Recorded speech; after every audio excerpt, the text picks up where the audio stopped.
అన్న నమస్తే అన్న, ఏం పేరన్నా? నా పేరు కట్టా శ్రీనివాస్, బీఆర్ఎస్వి రాష్ట్ర ప్రధాన కార్యదర్శి. ఓకే, ఎలా ఉందన్న రాష్ట్రంలో పరిస్థితి? రాష్ట్రంలో పరిస్థితి చాలా ఘోరంగా ఉంది.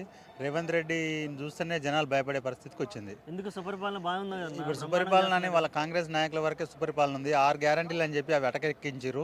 మరి రైతులందరికీ ఇట్లా ఒకటేసారి జనవరి 26 నాడు మరి రైతు బంధు ఇస్తా అని చెప్పి ఇప్పటి వరకు ఇట్లా ఫోన్లలో టిక్ టిక్ అని ఏం మోగలేదు. మరి రైతు కూలీలకు ఇస్తున్న ఇలా దాంట్లో పంజాగుట్లో పెద్ద శబ్దం వచ్చింది, ఆ టిక్ టిక్ కాదా ఇది? ఆ టిక్ టిక్ కాదన్న. ఆ టిక్ టిక్ ఏంటంటే వాళ్ళ కాంట్రాక్టర్లకు వాళ్ళ నాయకులకు వచ్చే టిక్ టిక్ కావచ్చు, కానీ రైతులకు కానీ ఇంకా మిగతా నిరుద్యోగులకు కానీ ఎవరికి వచ్చిన టిక్ టిక్ మాత్రం అది కాదు. ఓకే, ఇంకా అసలుకి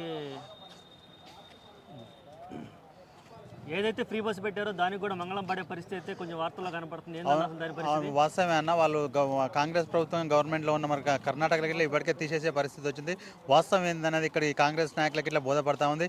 కావాలని చెప్పేసి ఏదో కల్లబొల్లి మాటలు చెప్పి కేసీఆర్ గారి మీద వ్యతిరేకత వీళ్ళంతా వీళ్ళు కృత్రిమంగా సృష్టించి అధికారంలోకి వచ్చిందే కానీ వీరు స్వతహాగా జెన్యున్గా వచ్చింది మాత్రం కాదు. మేము ఖచ్చితంగా ఒకటే చెప్తా ఉన్నాం, 6 గ్యారంటీలు అయితే ఏదైతే చెప్పారో 420 హామీస్ అన్ని ఫేక్, మరి బూటకమని ఇప్పటికే ప్రజలకు అర్థమైంది. మరి ప్రతి ఒక్క ఊర్లలో ఉన్న రైతుకి ఇట్లా మా కేసీఆరే బాగుండే, కేసీఆర్ ఉన్నప్పుడే మేము కాలు మీద కాలేసుకొని దర్జాగా వ్యవసాయం చేసుకున్నాం. మరి ఎప్పుడైతే రేవంత్ రెడ్డి గారు వచ్చారో, రేవంత్ రెడ్డి వచ్చినాక వానాకాలం సీజన్ రైతు బంధు ఆగిపోయింది. మరి ఇప్పటికి ఇట్లా రైతు బంధు ఎవరికి వేస్తలేరు. అదేవిధంగా రైతు కూలీలకు సంబంధించి ఇట్లా మరి రైతు కూలీలకు ఏదైతే 100 రోజుల మరి ఉపాధి హామీ పథకంలో మరి 20 రోజులు చేయాలని మ్యాండేటరీ పెట్టిరో, మరి కూలీ నాలి చేసుకునే వాళ్ళు హైదరాబాద్ కానీ మహానగరాలకు వలస పోయిన వాళ్ళకు మరి ఈ మ్యాండేటరీ పెట్టడం వల్ల మరి రైతు కూలీలకి ఇట్లా రైతు ఇందిరమ్మ ఆత్మీయ భరోసా పథకానికి ఇట్లా కోల్పోయే అవకాశాలు ఉంది. వాళ్ళకి తెలిసే కావాలని చెప్పేసి మరి కూలీల నోట్లో మట్టి కొట్టాలనే ఒక దుర్బుద్ధితోటే ఈరోజు ఆ అంశాన్ని తీసుకొచ్చారు. మేము ఖచ్చితంగా ఒకటే చెప్తా ఉన్నాం, కూలీలకు ఏదైతే మీరు ఇందిరమ్మ ఆత్మీయ భరోసా ఇవ్వాలనుకుంటారో దానికి 100 రోజుల ఉపాధి హామీ పథకంలో 20 రోజులు ఖచ్చితంగా చేయాలి అనే